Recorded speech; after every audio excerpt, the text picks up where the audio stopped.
Assalamu alaikum students, I am Dr. Rabia and in today's lecture we are going to learn about homeostasis. आप लोगों का exercise physiology के chapter number 2 बनता है control system of internal environment. उसमें से हमने जो है वो एक होम्योस्टेसिस और उसके कंट्रोल सिस्टम्स जो हैं आज वो पढ़ेंगे। फर्स्ट ऑफ ऑल होम्योस्टेसिस की डेफिनेशन है कि जो होम्योस्टेसिस है वो एक रेंज है जिसके अंदर इंटरनल कांस्टेंट एनवायरनमेंट जो है वो मेंटेन किया जाता है। ठीक है,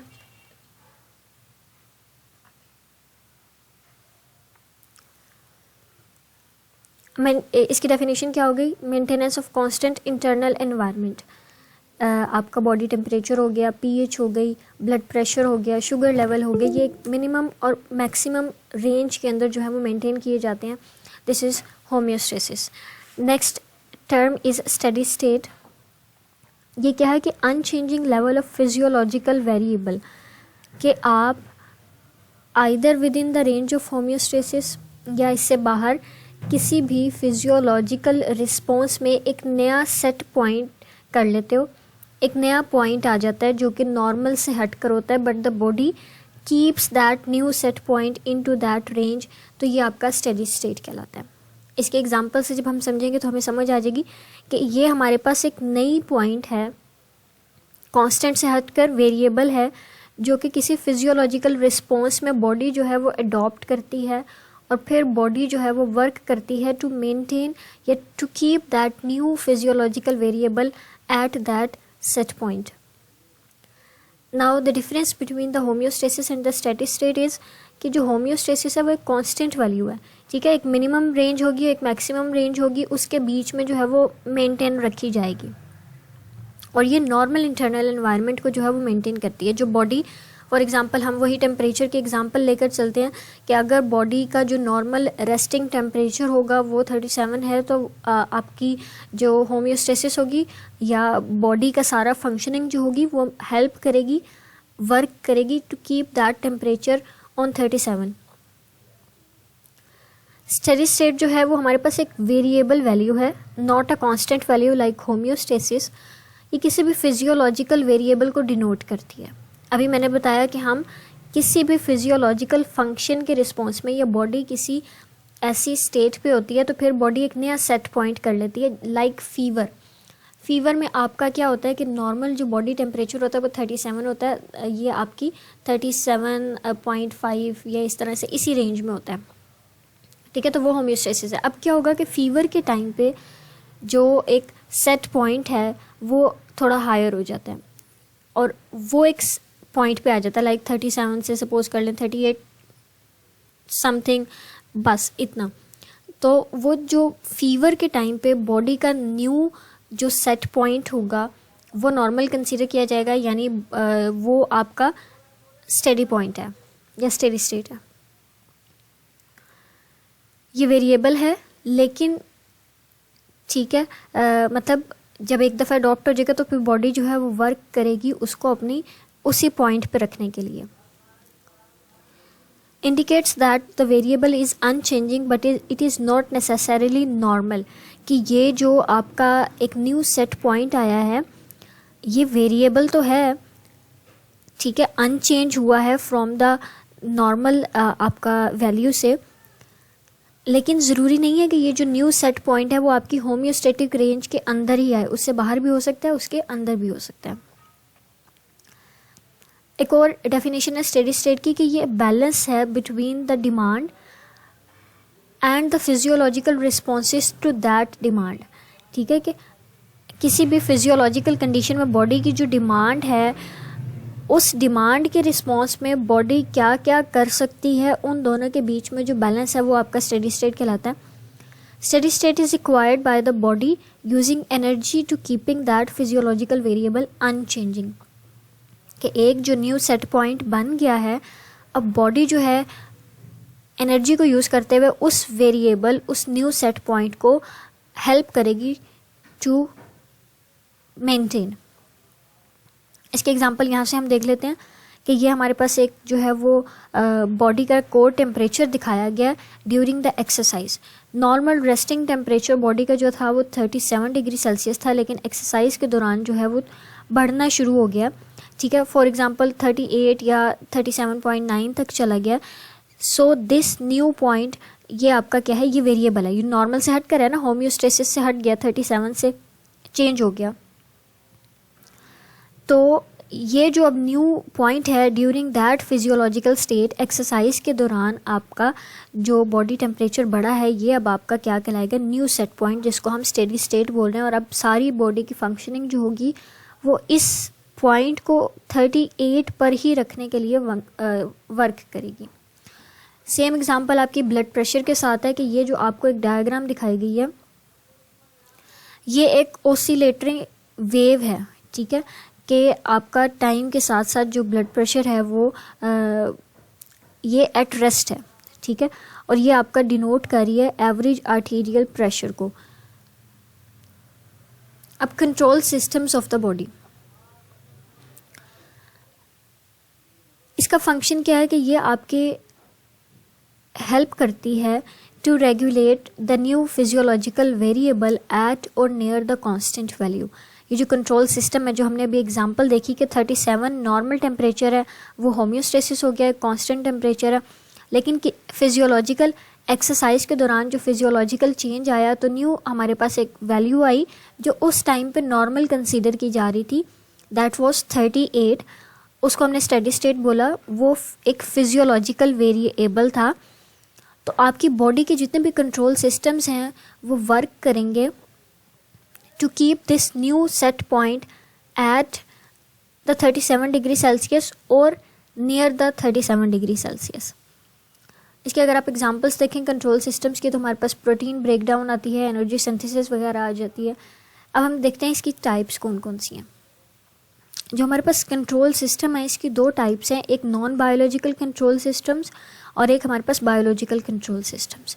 जो नॉन बायोलॉजिकल कंट्रोल सिस्टम है वो ऑब्वियसली जो है वो रिलेट कर रहा है कि वो बायोलॉजिकल सिस्टम से रिलेटेड नहीं है, लिविंग ऑर्गेनिज्म या लिविंग थिंग या ह्यूमन से रिलेटेड नहीं होंगे। जबकि बायोलॉजिकल में जो है वो हमारे पास फर्दर 2 सब कैटेगरीज आ जाती हैं, negative feedback and the positive feedback. अब हम चलते हैं नॉन बायोलॉजिकल कंट्रोल सिस्टम के ऊपर। ये हमारे पास एक less complex system control system है। ये एक सेट पॉइंट के प्रिंसिपल पे काम करता है। इसके भी हम आगे एग्जांपल देखेंगे तो आपको क्लियर हो जाएगा। For example working of a thermostat. अब आप ये देखें कि हमारे पास जो आपका एक फिक्स पॉइंट है कि थर्मोस्टेट ने जो टेम्परेचर है वो रखना है 20 डिग्री सेल्सियस तक। ठीक है, थर्मोस्टेट अब क्या करेगा कि अगर बॉडी का टेम्परेचर रूम का टेम्परेचर जो है वो बिलो 20 डिग्री ड्रॉप कर जाता है, 20 डिग्री से नीचे चला जाता है, तो थर्मोस्टेट ने उसको 20 डिग्री तक रखना है। थर्मोस्टेट हीटिंग सिस्टम ऑन करेगा। हीटिंग सिस्टम के ऑन करने से जो रूम का टेम्परेचर है वो वापस 20 डिग्री तक रिटर्न करेगा, और इस तरह से ये जब 20 डिग्री तक हो जाएगा तो फिर हीटिंग सिस्टम जो है वो बंद कर दिया जाएगा, शट डाउन हो जाएगा। क्योंकि अब जो है वो आपकी नॉर्मल जो स्टेट है या जो एक सेट पॉइंट था वो गेन हो गया। तो इस तरह से हमने कहा कि एक सेट पॉइंट के प्रिंसिपल पे काम करता है जो नॉन बायोलॉजिकल सिस्टम है, जैसे कि हमने यहाँ पे सेट किया एग्जांपल के साथ 20 डिग्री। अब हम मूव करते हैं बायोलॉजिकल कंट्रोल सिस्टम के ऊपर। बायोलॉजिकल कंट्रोल सिस्टम्स जो हैं वो एक मोर कॉम्प्लेक्स मैकेनिज्म्स हैं। ये किसी एक स्टिमुलस के प्रिंसिपल पे काम करते हैं। स्टिमुलस का प्रिंसिपल क्या है कि कोई सा भी एक स्टिमुलस जो है वो रेज होगा या जनरेट होगा, उसके रिजल्ट में ये जो बायोलॉजिकल कंट्रोल सिस्टम है ये एक्टिवेट हो जाएगा। उसके बाद फिर आगे इसके जो पार्ट्स होंगे, कंपोनेंट्स होंगे जो कंट्रोलिंग सिस्टम के हैं, वो आपका वर्क करेंगे। Series of interconnected components that serve to maintain a physical or chemical parameter at or near the constant। कि इस बायोलॉजिकल कंट्रोल सिस्टम के अंदर हमारे पास क्या है, बहुत सारे जो कंपोनेंट्स हैं वो एक दूसरे के साथ इंटरकनेक्टेड हैं और सीरीज़ में काम होगा। अभी हम आगे इसको जो है वो एलैबोरेट करेंगे तो आपको समझ आ जाएगी। और ये सारे जो कंपोनेंट्स होंगे ये सब एक फिजिकल या केमिकल पैरामीटर को कांस्टेंट वैल्यू पे सेट करने के लिए काम करेंगे। कंपोनेंट्स कौन कौन से हैं बायोलॉजिकल कंट्रोल सिस्टम के, जो हम अभी पढ़ कर आए हैं। इसमें सबसे पहले रिसेप्टर्स होंगे, नाम से पता चल रहा है रिसीव करने वाले आपके जो ऑर्गन्स होंगे या पार्ट्स होंगे वो होंगे। इंटीग्रेटिंग सेंटर्स होंगे, इफेक्टर्स होंगे। रिसेप्टर्स क्या होते हैं? रिसेप्टर्स वो स्पेशलाइज्ड पार्ट्स होंगे जिनका काम जो है वो डिटेक्ट करना है चेंजेस को। जो भी इंटरनल एनवायरनमेंट के अंदर चेंज आएगा वो एक स्टिमुलस के तौर पे काम करेगा। चेंज, उस चेंज को डिटेक्ट किया जाएगा बाय द रिसेप्टर्स। फिर डिटेक्ट हो गया, उसके बाद उसका काम है उसका लेकर जाना टूवर्ड्स द इंटीग्रेटिंग सेंटर। ये इंटीग्रेटिंग सेंटर जो है वो मोस्टली ब्रेन के अंदर होता है, ठीक है। और वो एक जो अब नया आने वाला मैसेज है उसको पढ़ेगा, उसको इंटीग्रेट करेगा और उसके अकॉर्डिंगली एक मैसेज जनरेट करेगा जिसको हम रिस्पॉन्स बोलते हैं। वो रिस्पॉन्स इनिशिएट किया जाएगा, देन अगेन वो वापस इफेक्टर्स तक लेकर जाया जाएगा। इफेक्टर्स अब हमारे पास वो चीज़ होगी जो उस चेंज होने वाली जगह पे थी और वो क्या करेगी, उस जो स्टेट चेंज हुई है उसको वापस अपनी नॉर्मल पोजीशन पर लेकर आने की कोशिश करेगा। ये कोई सा भी ऑर्गन हो सकता है, लाइक जहाँ पे आपका स्टिमुलस जनरेट हुआ था, ठीक है। ये यहाँ से आपको एग्जांपल से सही समझ आ जाएगी।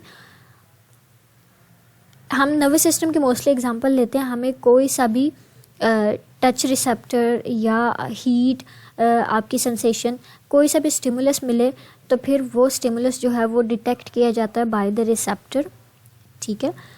उसके बाद रिसेप्टर से जो है वो लेकर जाया जाता है टू द इंटीग्रेटिंग सेंटर्स। वहाँ से ये इंटीग्रेट होगा, अकॉर्डिंग टू स्टिमुलस मैसेज जो है वो जनरेट किया जाएगा। वो रिस्पॉन्स इफेक्टर्स तक लेकर आया जाएगा और इफेक्टर्स जो हैं वो वापस हेल्प करेंगे कि आपका ये जो डिस्टर्बेंस हुई है, ये स्टिमुलस जो जनरेट हुआ है, ये वापस ख़त्म हो सके।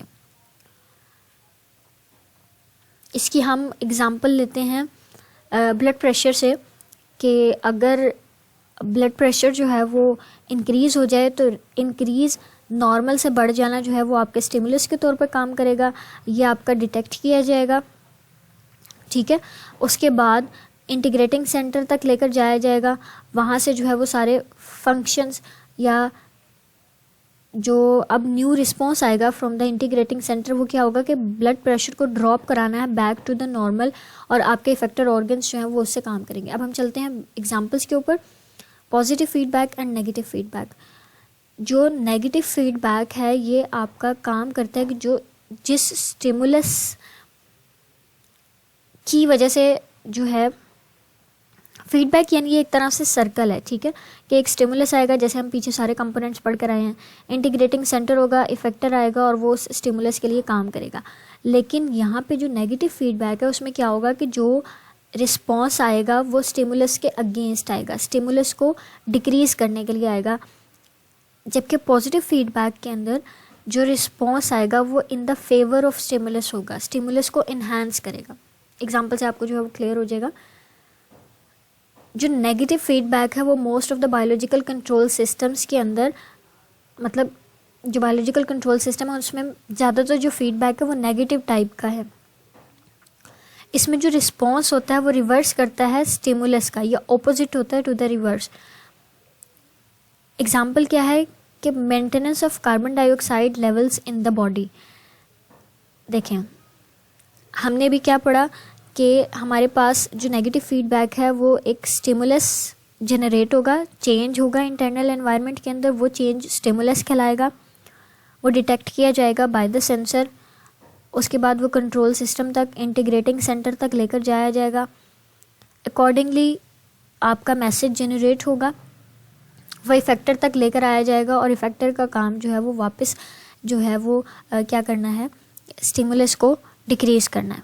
ठीक है, जैसे हम अभी पीछे पढ़ कर आए कार्बन डाइऑक्साइड का लेवल बढ़ जाएगा।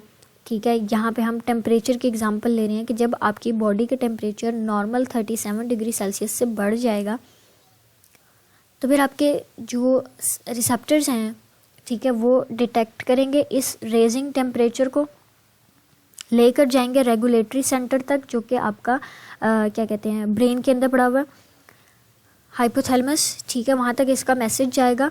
उसके बाद जो है वो हमारे पास आपका हाइपोथैलेमस से जो है मैसेज अब आएगा कि आपकी बॉडी जो है वो अकॉर्डिंगली वर्क करें, यानी अब स्वेट ग्लैंड से ज़्यादा स्वेट रिलीज़ होगा ताकि कूलिंग इफेक्ट जो है वो जनरेट हो और आपके बॉडी का जो नॉर्मल टेम्परेचर है वो वापस 37 डिग्री तक लाया जा सके। सेम केस आपका अगर बॉडी टेम्परेचर ड्रॉप होता है 37 से, तो आपका ये ड्रॉप जो है वो एज अ स्टिमुलस एक्ट करेगा, डिटेक्ट किया जाएगा, अगेन रेगुलेटरी सेंटर तक जाएगा, हाइपोथैलेमस के अंदर जाएगा।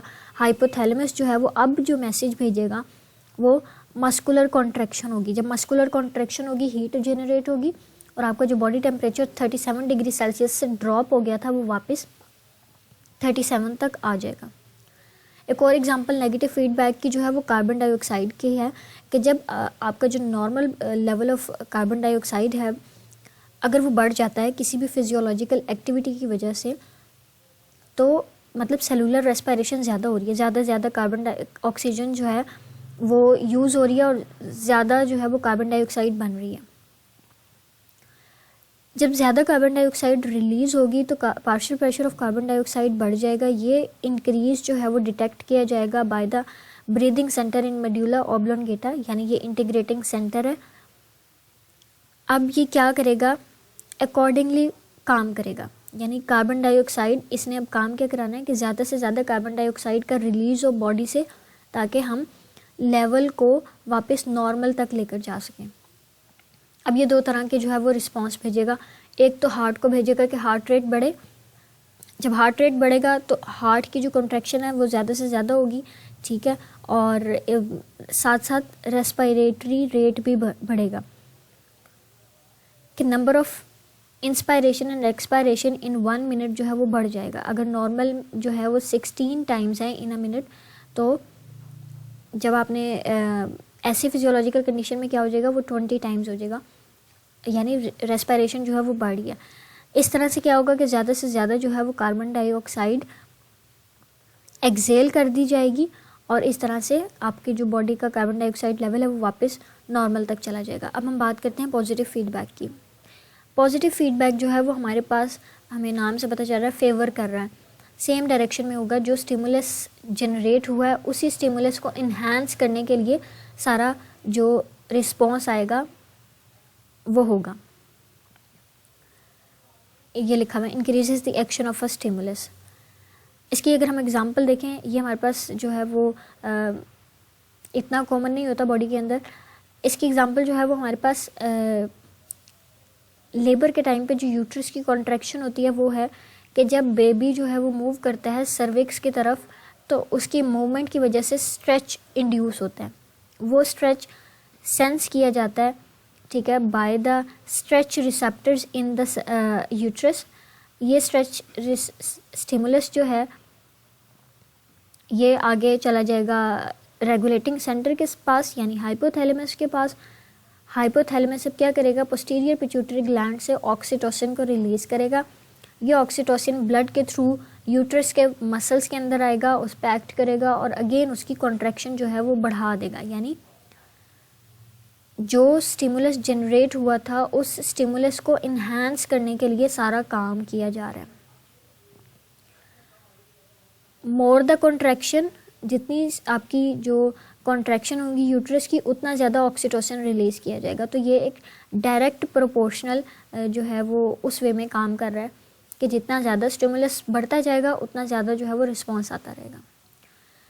नाउ कंट्रोल सिस्टम का फ़ायदा क्या है, ये किस लिए होता है कि degree gain of a control system हमने देख लिया कि बेसिकली उसका फ़ायदा ये है कि हमारे पास वो एक जो नॉर्मल या होम्योस्टेसिस की स्टेट है उसको मेंटेन करने में काम करता है. Now the gain of a control system, कि एक कंट्रोल सिस्टम किस हद तक काम कर सकता है, वो degree to which the control system maintains the homeostasis will be the gain of a system. यानी टेम्परेचर से ही हमें बात करते हैं कि जो बॉडी का टेम्परेचर कंट्रोल सिस्टम होगा वो अगर 37 डिग्री सेल्सियस तक काम कर सकता है, तो इट मीन्स अगर किसी भी ऐसी कंडीशन की वजह से बॉडी का जो टेम्परेचर होगा वो 38 से आगे जाएगा, तो उससे आगे 38 से आगे बॉडी का वो कंट्रोल सिस्टम जो होगा वो अनेबल होगा to keep that value in range. तो ये जो 1 डिग्री है ये गेन है सिस्टम का. 1 डिग्री ज़्यादा या 1 डिग्री कम होगा तो आपका जो कंट्रोल सिस्टम होगा वो हेल्प करेगा और ये उसका गेन कहलाता है.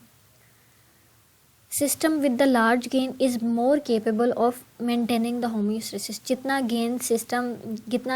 गेन ज़्यादा होगा एक कंट्रोल सिस्टम का, उतना वो एफिशिएंटली फंक्शन कर सकेगा. अगेन इसके एग्जांपल जो है वो हमारे पास एक और है कि regulation of blood sugar and regulation of cellular homeostasis by the stress proteins. अब हमें पता है कि हमारे पास जो नॉर्मल बॉडी का ब्लड ग्लूकोज लेवल है उसमें क्या रिस्पॉन्स जो है वो आता है. अगर बॉडी के अंदर ब्लड ग्लूकोज लेवल बढ़ गया है किसी भी कंडीशन की वजह से, खाने के बाद या किसी और जो है वो कंडीशन की वजह से, तो फिर क्या होगा कि ये जो राइज होगा वैल्यू के अंदर ब्लड ग्लूकोज की वो डिटेक्ट किया जाएगा. उसके रिस्पॉन्स में पैनक्रियाज से जो है वो इंसुलिन हार्मोन रिलीज़ किया जाएगा. अब ये जो इंसुलिन हार्मोन है ये 2 तरह से काम करेगा, ठीक है. या तो ये टारगेट सेल्स के ऊपर काम करेगा, यानी ये मसल्स की अपटेक को बढ़ा देगा ग्लूकोज की. ज़्यादा से ज़्यादा जो सेल्स होंगे वो ग्लूकोज को अपटेक करेंगे ताकि ब्लड के अंदर से जो ग्लूकोज का लेवल बढ़ा है वो वापस हो जाए.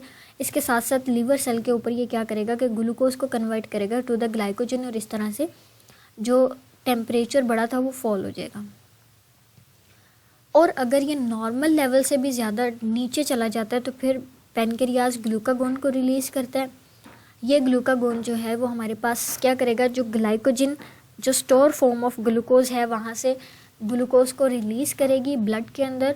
और जब ब्लड का ग्लूकोज लेवल जो है वो बढ़ना शुरू हो जाएगा, लेवल तक चला जाएगा, तो फिर आपका जो कंट्रोल सिस्टम है इट मीन्स उसने हेल्प कर दिया बॉडी को कि वो अपनी नॉर्मल रेंज के अंदर रखे जो चेंज है उसको, होम्योस्टेसिस मेंटेन हो सके. Now the stress proteins and cellular homeostasis. जो हमारे पास कुछ ऐसी स्ट्रेस प्रोटीन्स होती हैं जो प्रोड्यूस होती हैं at the time of stress, और वो हेल्प करती हैं सेलुलर इंटरनल एनवायरनमेंट को अपनी नॉर्मल रेंज के अंदर रखने में. ये कैटलिस्ट के तौर पे एक्ट करती हैं. मोस्टली जो इनमें से स्ट्रेस प्रोटीन्स होती हैं वो हार्मोन्स होती हैं, इंट्रासेलुलर ट्रांसपोर्टर्स भी हो सकती हैं और एंजाइम्स भी हो सकती हैं. अब प्रोसेस क्या है इसका कि सेल के लेवल पर जो है वो स्ट्रेस इंड्यूस होगा. वो स्ट्रेस टेम्परेचर के बढ़ने की फॉर्म में हो सकता है या टेम्परेचर के ड्रॉप होने की फॉर्म में हो सकता है. पीएच का रेंज से बढ़ जाना हो सकता है या पीएच की चेंज होने की वजह से हो सकता है. रिड्यूस ऑक्सीजन डेफिशिएंसी की वजह से हो सकता है. ये स्ट्रेस फैक्टर्स हैं या ये वो स्ट्रेस है जो इंड्यूस होगा. इस स्ट्रेस के रिस्पॉन्स में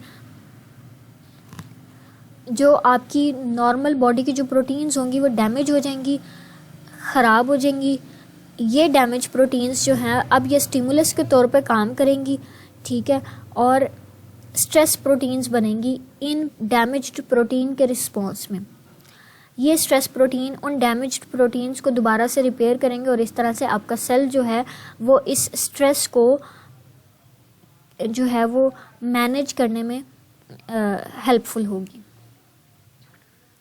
ये हमारे पास नॉर्मल प्रोटीन्स थी. आपका किसी भी स्ट्रेस टेम्परेचर बढ़ने के रिज़ल्ट में या पीएच के चेंज होने के रिज़ल्ट में प्रोटीन डैमेज होना शुरू हो जाएगी. इस डैमेज्ड प्रोटीन के रिज़ल्ट में स्ट्रेस प्रोटीन की सिंथेसिस होगी. ये स्ट्रेस प्रोटीन आपकी डैमेज प्रोटीन को दोबारा से रिपेयर कर देगी और इस तरह से जो है आपका सेल कैपेबल होगा टू विदस्टैंड दैट स्ट्रेस. ये था हमारा आज का लेक्चर. जो अब बात आपको नहीं समझ आई वो आप मुझसे पूछ लेना। अल्लाह हाफिज़।